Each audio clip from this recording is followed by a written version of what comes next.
The seas and landscape retain tantalizing evidence of our maritime past, whether through archaeological finds, place names, or folklore.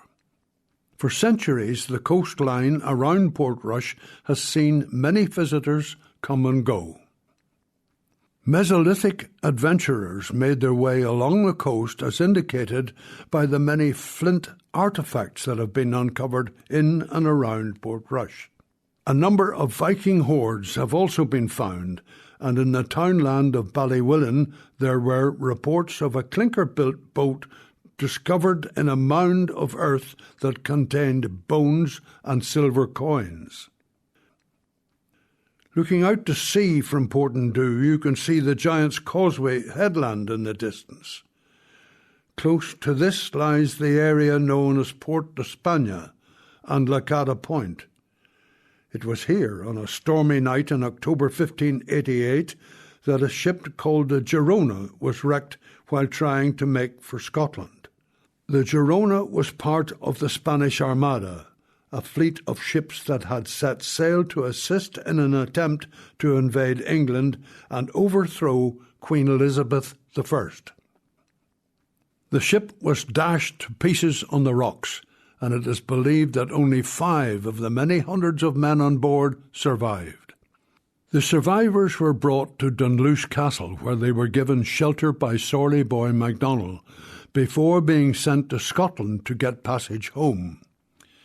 Later in the 1590s, several of the ship's cannon were pulled out of the sea and mounted on the castle walls of Dunluce. The location of the shipwreck faded from memory, and it was not until 1968 that many of the Girona's artefacts were recovered by professional diver Robert Stenwy. He recovered gold chains, diamond rings, and gold sword hilts, many of which can be viewed today in the Ulster Museum in Belfast. The site of the Girona is now a designated historic wreck site under the Protection of Wrecks Act 1973, and diving is prohibited within a 300-metre area of the site.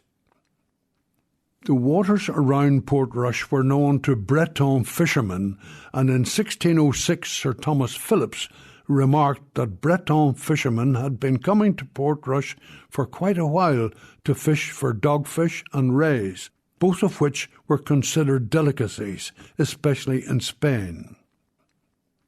In 1630, a salmon fishing station is recorded at Portrush, which was part of a thriving network of salmon fisheries along the north coast. The salmon trade continued into the 19th century, with many ships calling into Portrush to restock for ice.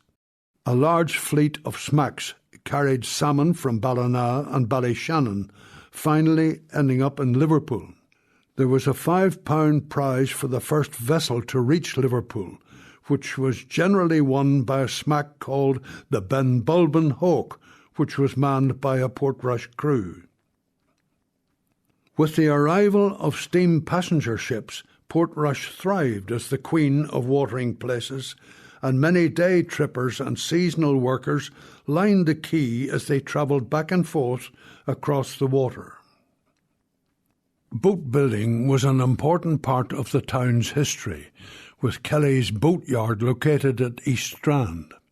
James Kelly produced many drawn-time boats, which is the traditional wooden boat for the north and west coastal areas of Ireland and Scotland.